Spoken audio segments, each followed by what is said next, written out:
If you're here, that means that you want to fix your homebrews, and I have the 3 ways that you need to take in account for on how to do that exactly. Don't forget to go ahead and stomp on that subscribe button. It only takes a few seconds and it really helps out the channel. But without further ado, let's get into those 3 tips. The first thing that you need to take into account for when making homebrew is creativity.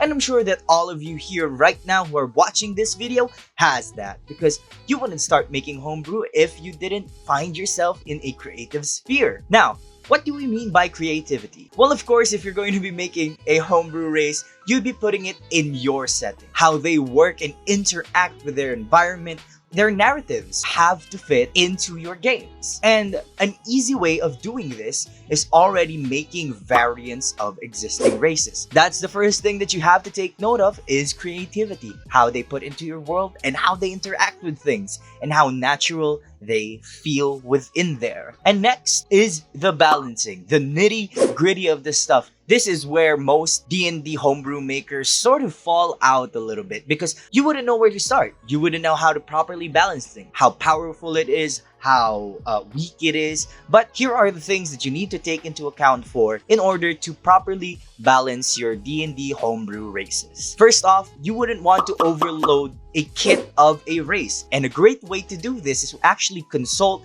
the official D&D races as reference. You can go ahead and consult all of those, see how they're formatted, see how they are interacting, and how they are balanced, and that would be a pretty good framework to start with. Next on the list, if you're going to be making a feature for these said races, you would want to make their features as powerful as a D&D feat. That is a great baseline when it comes to power when you do want to make your feats. However, there is going to be this power creep that starts to happen. It's very predictable with all of the recent source books that have come out there. Power creep does indeed happen because Wizards of the Coast would want D&D players to go ahead and use their new books, their new races, their new classes, their new subclasses that will be coming out. So you do have to take that into account as well, and how you would be able to pit your races side by side in balance, in harmony with all the official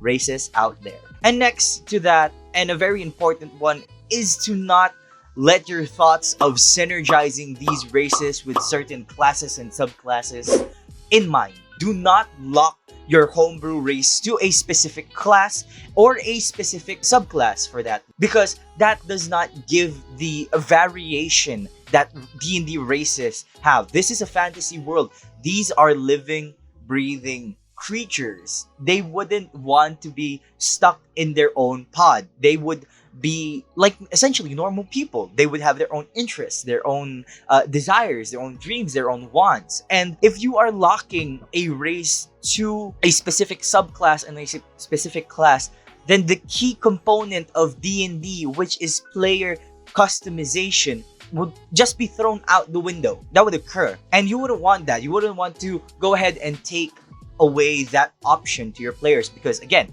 player customization, player choices are what keeps your players engaged within your games. And if you are transferring that thought into the homebrew races that you're making, into more options for player customization and player choices, then you are just giving them a better avenue to engage with your game and to make much more compelling stories to have and adventures.